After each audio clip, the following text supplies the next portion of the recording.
दोस्तों, वंदे मातरम। आज हमारा चैप्टर नंबर 4, और जैसे कि मैंने आपसे प्रॉमिस किया था, बल्कि डाटा भी मुझे आप ही लोगों से मिलता जा रहा है, और मैंने कहा था कि इन्फ्लुएंसर्स के ऊपर हम एक सीरीज़ बनाएंगे कि जो भी फेमस पर्सनैलिटीज़ हैं, और वो भी आप डिसाइड करेंगे कि किसके ऊपर वीडियो बनाना है। तो जब मैं 4th वीडियो में बनाने जा रहा था तो बहुत सारी रिक्वेस्ट हमारे पास आई थी। मैंने कहा भी था कि पॉडकास्टर्स के ऊपर अगली सीरीज़ बनाएँगे।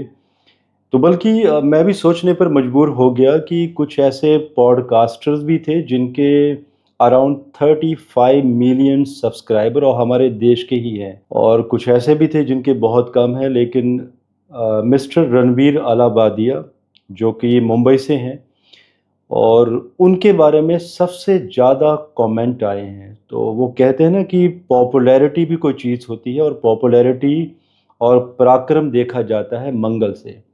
तो जब मैं सोच रहा था कि आपको रणवीर अलाहाबादिया जी के ऊपर मैं विश्लेषण दूँगा, लेकिन सबसे बड़ी जो परेशानी आई हमें ये करते हुए कि हमारे पास जो इनकी डेट ऑफ बर्थ गूगल में दी गई है, 2 जुलाई 1993, रात को 12 बजे का समय था।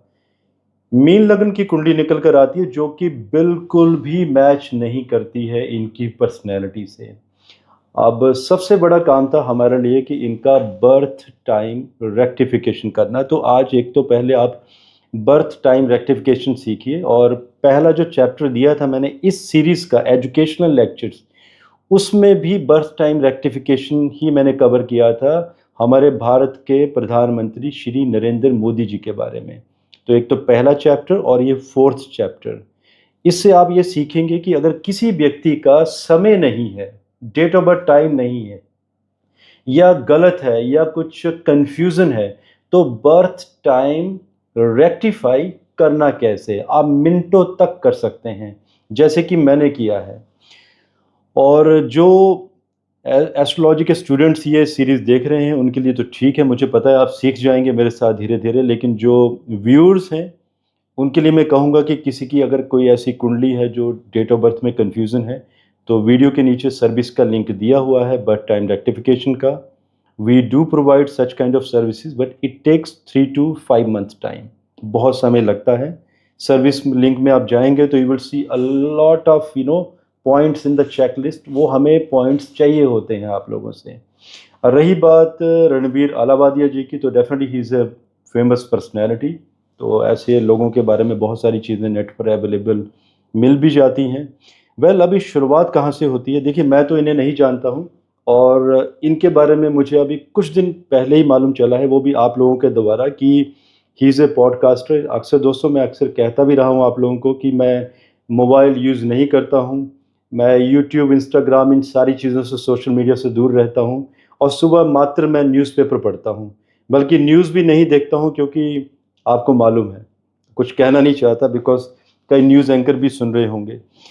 तो जब इनकी रिक्वेस्ट आई, सबसे ज़्यादा आप लोगों के कमेंट आए, तो चैलेंज ये था कि भाई डेट ऑफ बर्थ है क्या? आखिर कौन-सी निकलेगी? बिकॉज़ जो डेट ऑफ बर्थ दी गई थी, उसके हिसाब से जो इनके मैंने, बिकॉज़ इतना समय तो नहीं था कि मैं इनके वीडियोज़ देखूँ, लेकिन कुछ एक शॉर्ट्स मेरी टीम ने किए, और मुझे कोई 20 से 25 शॉर्ट्स उन्होंने भेजे, अलग-अलग टॉपिक्स के ऊपर। तो जब मैंने शॉर्ट्स को देखा आधे घंटे के समय में, जब उनकी पर्सनैलिटी का मैंने एनालिसिस किया, बिकॉज़ देखिए, जब भी आप बर्थ टाइम रेक्टिफिकेशन करने जाते हैं किसी का, ये मान के चलिए कि ज्योतिष सीखने के साथ-साथ आपका एक्सपीरियंस बहुत मैटर करता है कि आप इंसान को समझते कैसे हैं, आप बॉडी लैंग्वेज कैसे समझते हैं।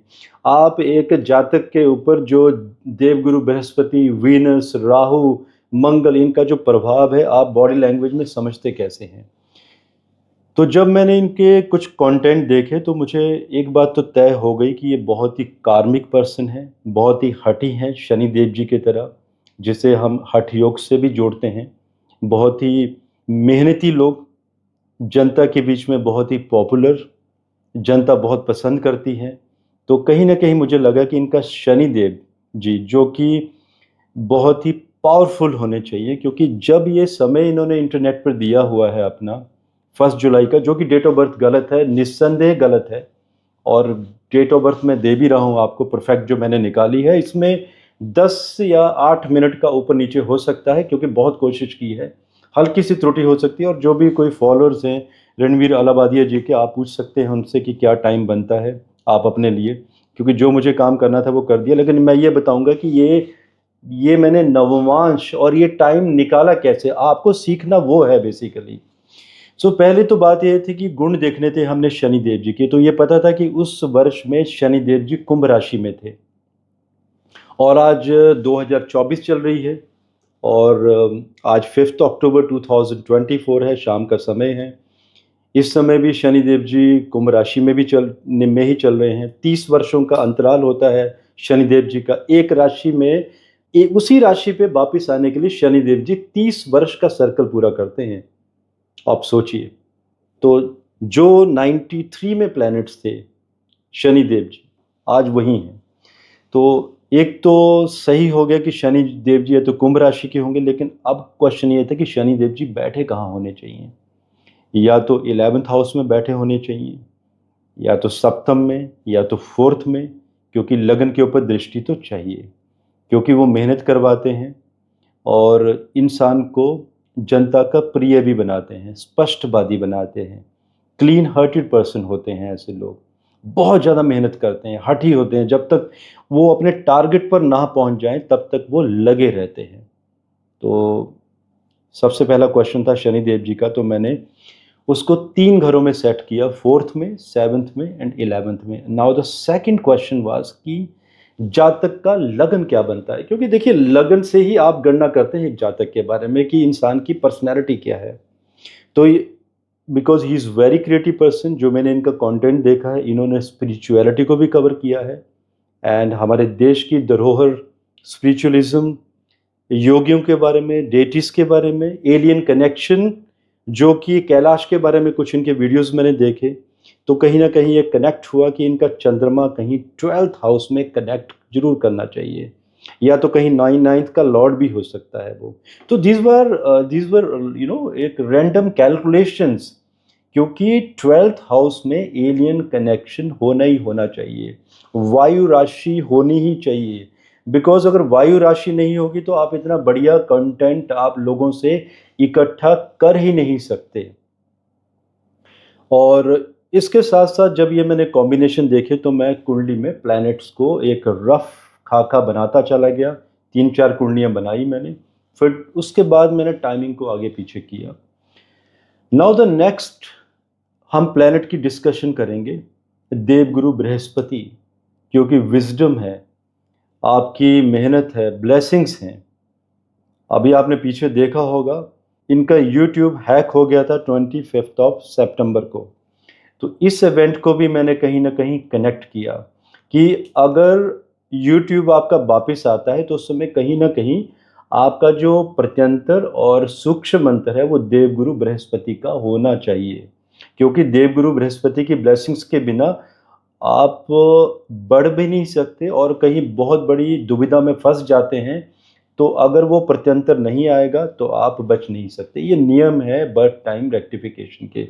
अब मैं आपको बताऊंगा कि वो प्रत्यंतर कैसे और कैसे आया। इसके बाद ये भी गणना करना जरूरी है कि देवगुरु बृहस्पति की ब्लेसिंग्स या तो 11th हाउस में चाहिए या तो 2nd हाउस में चाहिए। एंड 1993 में वैसे भी गुरु कन्या राशि में थे, तो मैंने इनको 11th हाउस में बिठा दिया। और 3 लगनों में से कर्क लगन, वृश्चिक लगन और मीन लगन, अब दोस्तों सुनने वाली बात है, समझने वाली बात है, इन 3 लगनों में से कोई एक लगन तो बनेगा, क्योंकि 3 लगनों में आप 12th हाउस में देख लीजिए, 12वें घर में तीनों में ही वायु राशि आएगी। और ये नियम, थंब रूल, इनकी बॉडी लैंग्वेज, इनका रिसर्च एनालिसिस, इनका हाई आईक्यू लेवल, इनका 12th हाउस का connection, because 12th is your left brain, और लेफ्ट ब्रेन से आप ज़्यादा काम करते हैं। सबकॉन्शियस, कॉन्शियस, आपका हार्ट, माइंड, बॉडी इंटरकनेक्शन के लिए 12th house should be very very powerful. और 8th रिसर्च हाउस बहुत स्ट्रांग होना चाहिए। तो जब मैंने एनालिसिस किए कि भाई 12th हाउस में एक अच्छे प्लैनेट्स को बिठाना होगा तो लगन कौन सा लिया जाए, कर्क लगन मुझे लगा कि छोड़ देना चाहिए, बिकॉज कर्क लगन के लोग बहुत ही इनडिसिसिव होते हैं, बार बार डिसीजन चेंज कर देते हैं। बिकॉज जब इनकी मेरी टीम ने थोड़ी सी रिसर्च की इनके बारे में, जाना कि जब इन्होंने पॉडकास्टिंग का काम शुरू किया था तो हर्डल्स भी आई थी, शायद ये बीच में क्लोज भी करना चाहते थे, लेकिन लगे रहे, काम करते रहे।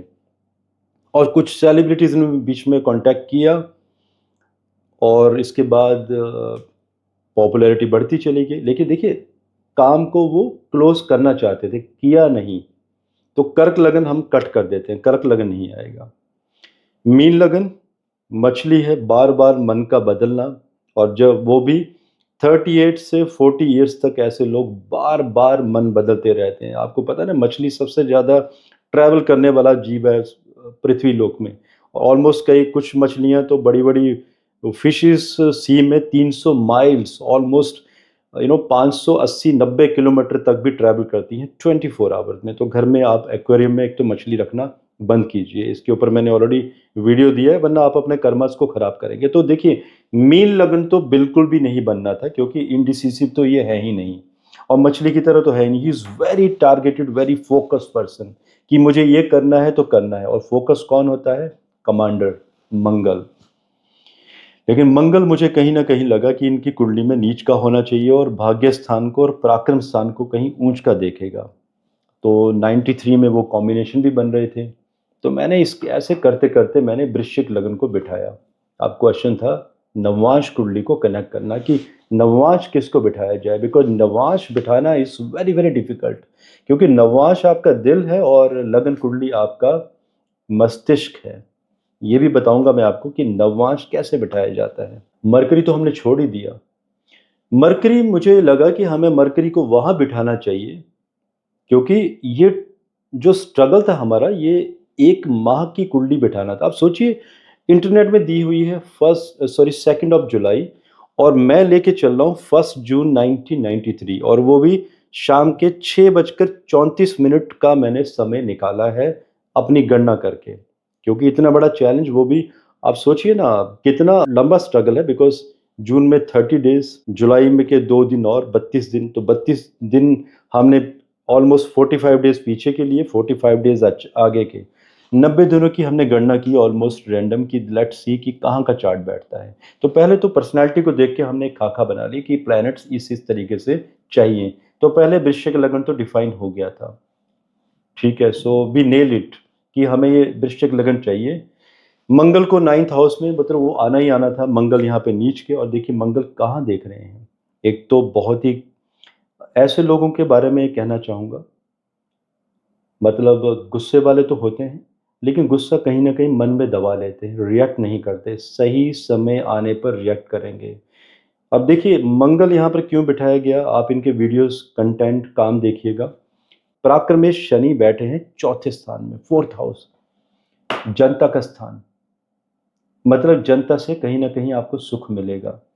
एंड सप्तमेश शुक्र, वो चले गए हैं छठे घर में, कंपटीशन हाउस में। एंड शुक्र के जो डिपॉजिटर हैं, मंगल चले गए हैं 9th हाउस में, भाग्य स्थान में।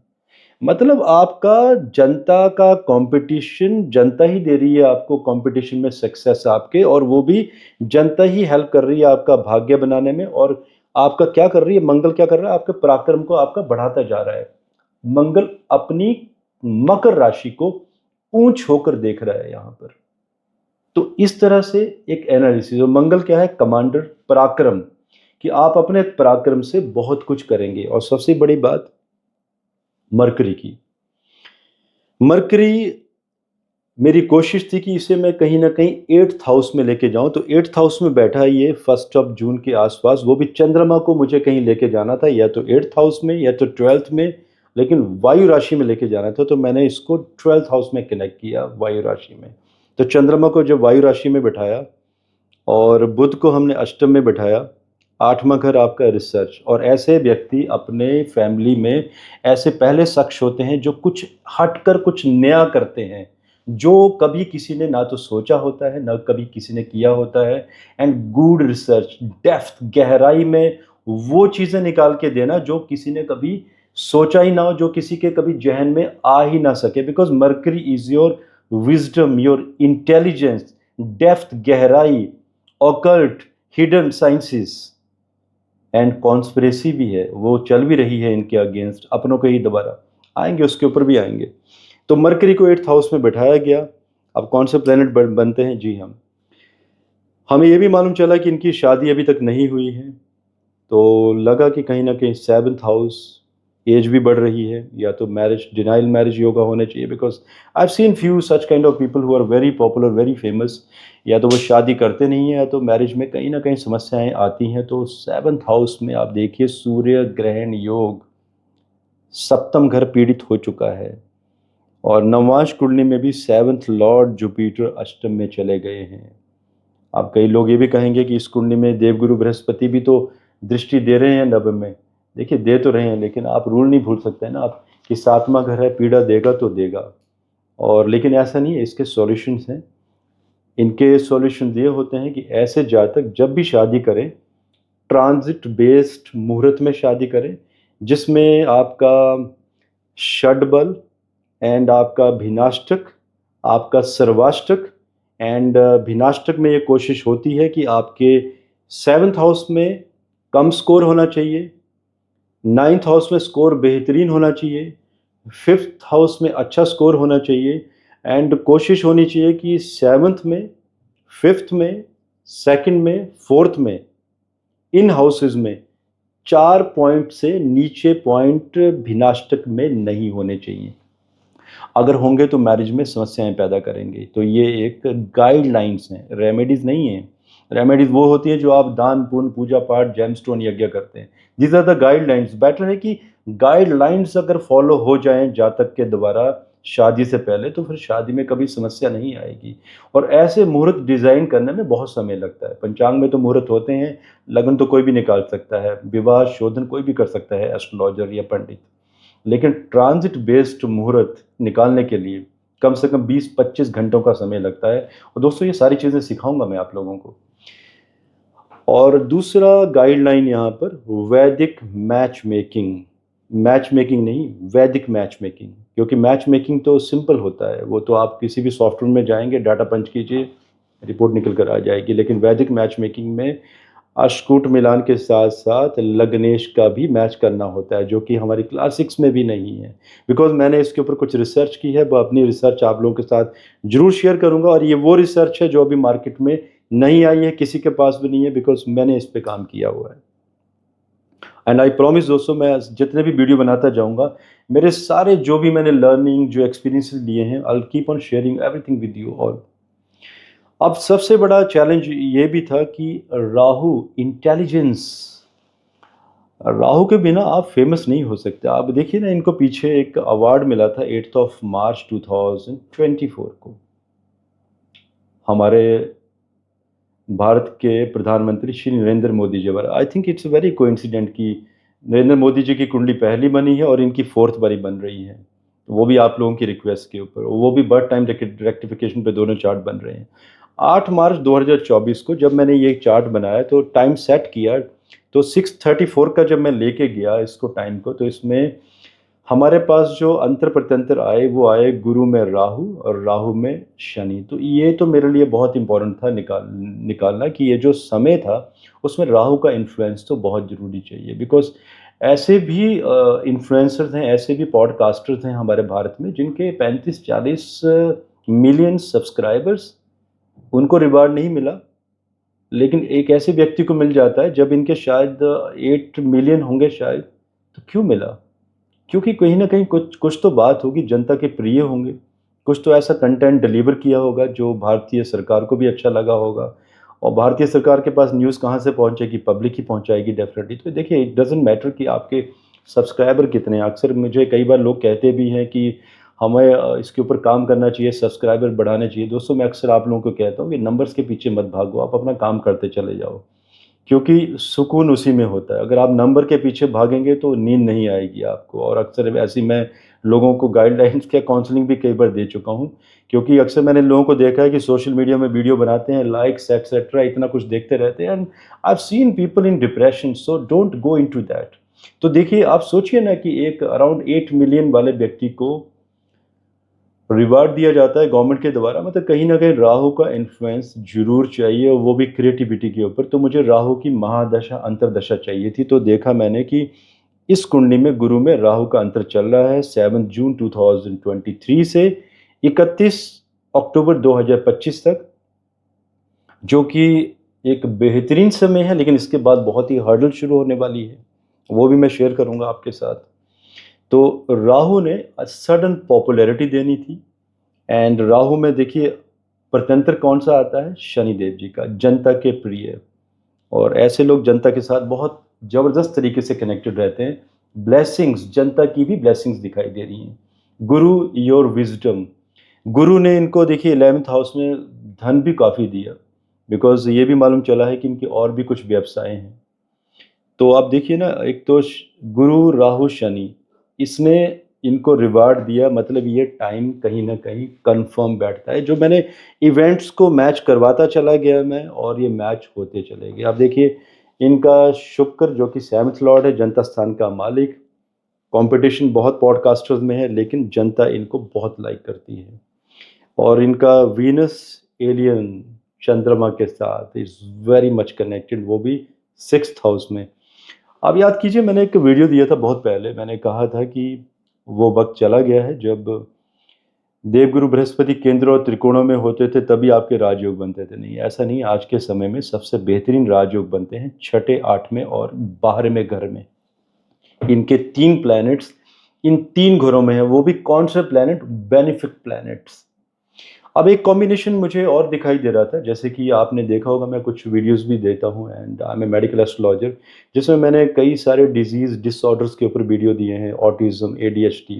बिकॉज जब भी लगन कुंडली, लग्नेश जब पीड़ित हो जाते हैं, क्योंकि राहु यहाँ पर शत्रु क्षेत्री हो गए हैं, तो एडीएचडी के जो योग बनते हैं, मैं एक कॉम्बिनेशन सिखा रहा हूँ आपको। लेकिन एडीएचडी भी कई तरह का होता है। देखिए 2nd लॉर्ड जुपिटर शत्रु राशिगत 11th हाउस में, और नवांश कुंडली में 8th हाउस में चले जाना।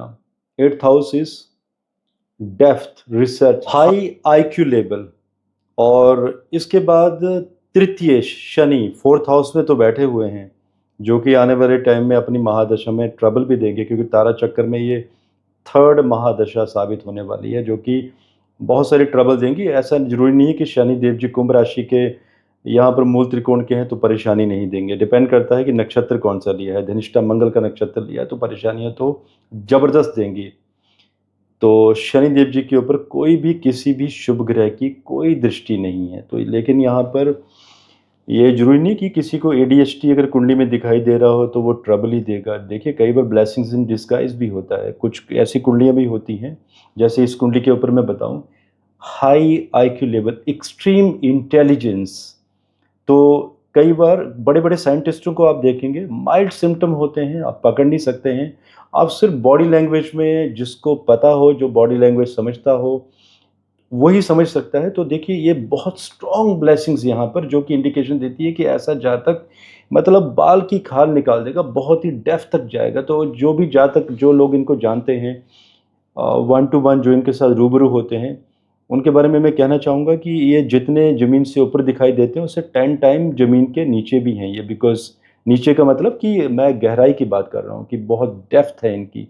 ऐसे लोगों को आप समझ नहीं सकते, क्योंकि इतनी गहराई होती है। आप अगर बात बोल के चले भी जाएँगे तो आपकी बात के कम से कम 20 मायने निकालेंगे। जैसे क्राइम ब्रांच वाले सोचते हैं 20-25 एंगल से। तो इतने सारे एंगल्स होते हैं ऐसे लोगों के पास सोचने के लिए।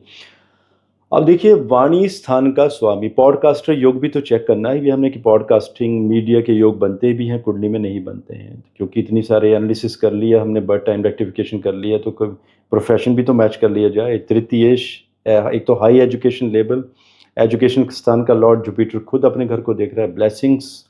एंड जुपिटर ने नक्षत्र भी कौन सा लिया है, चंद्रमा का, शीतल। मतलब ऐसे लोग पढ़ाई में बहुत ही बेहतरीन, बहुत अच्छे होते हैं। एंड अब बात आती है वाणी की। 3rd house, 3rd house is your medium. 3rd house के लॉर्ड कौन है, शनि, 4th हाउस में। जनता की सपोर्ट, जनता स्थान में बैठे हुए हैं। पीस मिल रहा है, शांति मिल रही है आपको, मतलब कहीं ना कहीं आप मीडिया में काम कर ही लेंगे। आप गुरु, देवगुरु बृहस्पति अपनी शनि देव जी की राशि मकर को देख रहे हैं 5वीं दृष्टि से और तीसरे घर को। तो देवगुरु बृहस्पति का पूरा ज्ञान, क्योंकि ऐसे लोगों को पढ़ाई करने की बहुत आदत होती है, बहुत पढ़ते हैं। अगर टीम से अपनी रिसर्च भी करवाएंगे तो भी कहीं ना कहीं खुद भी उस रिसर्च के ऊपर ध्यान देंगे, रैंडम हिट जरूर करेंगे कि क्या वो डाटा सही था या गलत था। इसके ऊपर मंगल जो कि तीसरे घर को देख रहे हैं और अपनी ही ऊंच राशि को, डेबिलिटेटेड साइन को, तीसरा घर मीडिया का। और देखिए मंगल जब भी किसी घर को देखता है ना, या तो तबाही मचा देगा या तो उस घर को उठा देगा। तो मंगल यहाँ पे नीच है, लेकिन नीचता का यहाँ पे फल नहीं मिलेगा। ये अच्छा प्रभाव माना जाएगा क्योंकि मंगल यहाँ पर लग्नेश हैं। और दूसरी बात है यहाँ पर एक बड़ी खूबसूरत मंगल की, कि मंगल यहाँ पर योग कारक माना जाएगा। इस मंगल को कैसे माना जाएगा, आप गणना सीखिए। मंगल नीच के तो बिल्कुल भी नहीं माना जा सकता कर्क राशि के यहाँ पे, क्योंकि मंगल अपनी मूल त्रिकोण मेष राशि से 4th हाउस में और वृश्चिक राशि से आप देखिए 9th हाउस में। तो योग कारक मंगल माने जाएंगे, जो कि भाग्य स्थान में बैठे हैं। तो वो कहते हैं ना, सोने पे सुहागा। और मंगल देख रहे हैं एग्जॉल्टेड साइन को। एग्जॉल्टेड साइन को देखना मतलब यहाँ पे मीडिया हाउस को और ज़्यादा पावरफुल दे देना कंपटीशन में। मतलब आप किसी को खड़ा होने ही नहीं देंगे अपने बाजू में। अगर आपसे ज़्यादा भी कोई नंबर्स में कोई व्यक्ति होगा, लेकिन कहीं ना कहीं आप जनता के प्रिय होंगे। So this is the combination we need to check, we need to connect during the birth time rectification. वाणी स्थान, क्योंकि इनका काम है बोलने का। वाणी स्थान मतलब आपकी वाणी, बोलना, कम्युनिकेट करना। क्योंकि आप देखिएगा जब भी, बिकॉज मैंने तो कुछ शॉर्ट्स ही देखे हैं इनके, तो जब भी बात करते हैं ये रिस्पॉन्स टाइम हल्का सा स्लो होता है बिकॉज ऑफ सैटर्न, क्योंकि तृतीय शनि है, 4th हाउस में है। तो क्योंकि क्यों होता है, बिकॉज जब किसी के साथ इनका पॉडकास्ट चल रहा होता है तो आई एम श्योर उस समय बहुत सारे थॉट्स चल रहे होते हैं मन में ऐसे लोगों के। आप बॉडी लैंग्वेज चेक कीजिएगा तो हल्का सा रिस्पॉन्स टाइम स्लो, लेकिन वो टॉपिक में बंधे हुए रहते हैं, क्योंकि और टॉपिक भी 10 चल रहे हैं दिमाग में।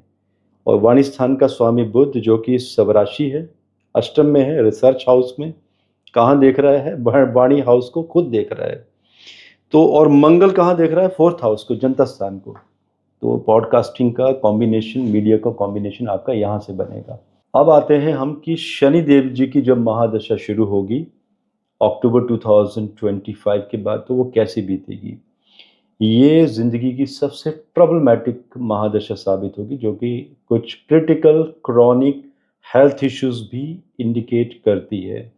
क्योंकि नेक्स्ट ईयर 1 जून के बाद, जो डेट ऑफ बर्थ मैंने निकाली है अपनी फाइंडिंग से, 2025 वर्ष शुरू होगा। मकर लगन की कुंडली बनेगी, लगन कुंडली, वर्ष लगन कुंडली।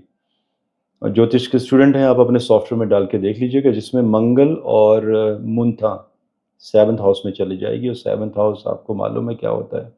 It's about your marriage, it's about your association, it's about your friends. गुप्त शत्रु अष्टमेश का भी कनेक्शन बना हुआ है, मरकरी वहाँ पर कनेक्टेड है।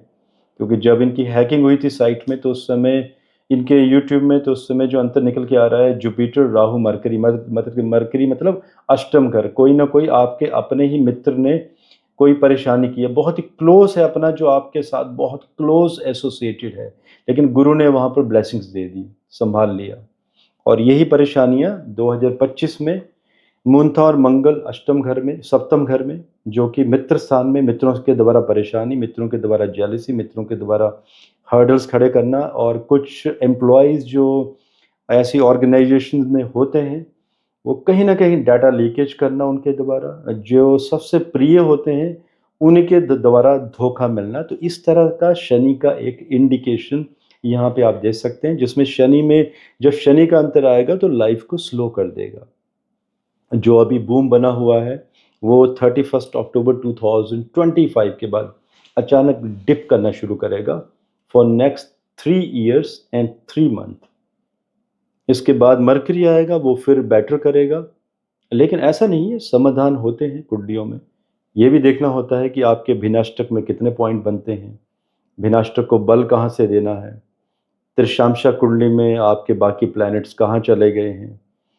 और आपका नवांश कहाँ बैठता है, क्योंकि सप्तम घर जब पीड़ित है और सप्तम घर ही जब डैमेज होता है वर्ष लगन कुंडली में, सातवां घर पत्नी का भी है, आपकी प्रेमिका का भी है, प्रेम संबंधों का भी है, जहाँ पे लिटिगेशन भी फाइल होता हुआ दिखाई देता है। तो इस तरह से आप गणना भी कर सकते हैं कि अगर लिटिगेशन दिखाई देता है तो क्या लिटिगेशन के रिजल्ट्स क्या रहेंगे। हार दिखाई देती है, बहुत सारा अचानक पैसा देना पड़ जाता है जातक को मैरिज के साथ संबंधों के बाद, जब लिटिगेशन केसेस फाइल होते हैं। तो दोस्तों इस तरह से भी विश्लेषण करना होता है। वेल, ये आपके बर्थ टाइम रेक्टिफिकेशन था। ये अचानक मैंने शनि के बारे में भी थोड़ा सा इंडिकेशन दे दिया कि आप इस तरह से भी शनि के बारे में विश्लेषण कर सकते हैं। बाकी तो बहुत कुछ है इसके बारे में। आई नो कि जब आप भी खुद एनालिसिस करेंगे तो you will have lot of finding. और रही बात ये टाइम की 6:34 की, तो मैं ये कहना चाहूँगा कि नवांश तो सेट है। क्योंकि नवांश क्यों सेट है, जी हमें नवांश के बारे में बताना भूल गया था। नवांश कुंडली कैसे इंडिक बनाई जाती है कि आपका, because he is very popular, लोग सुनना पसंद करते हैं इनको। और हमारे पास भी इतनी सारी रिक्वेस्ट, बल्कि मेल इंजन में मेल आई हैं हमारे admin@astrokapoor.com में कि इनके ऊपर पॉडकास्ट, सॉरी, इनके ऊपर विश्लेषण दिया जाए। इस सीरीज़ जो हमने बनाई है एजुकेशनल सीरीज़ की, इनकी कुंडली लगाई जाए। तो आप सोचिए कितनी सारी मेल्स आई हुई हैं हमारे पास। तो ये क्या कनेक्शन है 11th हाउस का। तो मैंने क्या किया, 11th हाउस को लगन बना दिया और ये हम करते हैं और ये सटीक बैठती हैं चीज़ें। अब ये हो सकता है कि इनकी कुंडली में लगन तो, नवांश तो यही बनेगा, इसमें तो I am very much sure कि कोई गलती होने के चांसेस नहीं है। लेकिन ये मान सकते हैं कि कुंडली में 6 मिनट आगे या पीछे हो सकते हैं, नवांश वही सेट रहेगा। क्योंकि षष्ठ्यांशा कुंडली तक हम नहीं गए हैं। षष्ठ्यांशा कुंडली जानने के लिए इनकी लाइफ के कुछ ऐसे सीक्रेट इवेंट्स जानना बहुत ज़रूरी है, जो कि ये किसी से जब शेयर करेंगे एस्ट्रोलॉजर से, और एस्ट्रोलॉजर जब कोई सीक्रेटिव होगा, क्योंकि ऐसे बहुत सारे क्वेश्चंस होते हैं ज्योतिषियों के अक्सर, तो जब शेयरिंग होगी आपस में तो वो time, I am damn sure कि इनको अपना टाइम पता ही होगा। लेकिन ये जस्ट मैं बता रहा हूँ आप लोगों को कि जब आप किसी का विश्लेषण करने जाएं, देखिए एक तो ज्योतिष में एक नियम जरूर सीखें, you need to be very very secretive.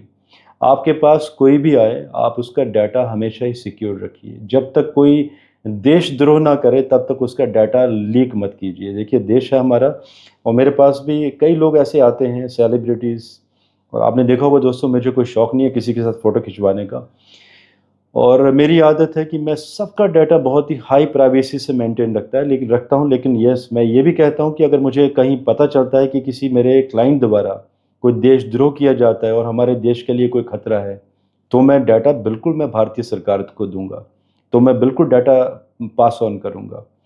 सो ज्योतिषी की सबसे बड़ी रिस्पॉन्सिबिलिटी है कि you need to be very very secretive about your clientele. तो आप लोगों के कोई क्वेश्चंस हो आप ज़रूर पूछिए, और नेक्स्ट वीडियो एजुकेशनल आप मुझे कमेंट करना शुरू कीजिए किसी साइंटिस्ट के ऊपर कि किस साइंटिस्ट की हम कुंडली लगाएं। एंड कोई business person, businessman, business tycoon, या और भी जो आपके आइडियाज़ हैं कि किन लोगों की हमें कुंडलियां लगानी चाहिए, या जिन्होंने स्पेसशिप के ऊपर काम किया है, या कोई सिंगर है, या कोई म्यूजिशियन है, या कोई बेहतरीन कोई एक्टर है। अमिताभ बच्चन जी की ऑलरेडी हम लगा चुके हैं। बहुत सारे डोमेन हैं, या कोई एस्ट्रोलॉजर भी है। देखिए मैं अपनी कुंडली तो नहीं लगाऊंगा because I am not yet so popular. बहुत बड़े बड़े ज्योतिर्विद रह चुके हैं। हाँ जी हाँ, अगर कोई इंटरेस्टेड हो तो हम रावण की कुंडली लगा सकते हैं, क्योंकि उनसे बड़ा ज्ञानी पूरे ब्रह्मांड में अभी तक कोई नहीं है। ना उनसे पहले कोई था, ना उनके बाद कोई होगा। तो आप बताइए और किसकी कुंडलियाँ आप चाहते हैं कि उसके ऊपर विश्लेषण करें, बिल्कुल करेंगे। और देखिए बर्थ टाइम रेक्टिफिकेशन वाला ऐसा कोई केस मत दीजिएगा प्लीज़। अगर आपके पास सही डाटा हो तो प्लीज़ बताइएगा, अदरवाइज़ हमारे लिए ना वो काम बढ़ जाएगा कि बर्थ टाइम रेक्टिफिकेशन करें फिर एनालिसिस करें। तो आज के लिए दीजिए इजाज़त, धन्यवाद, जय हिंद, भारत माता की जय।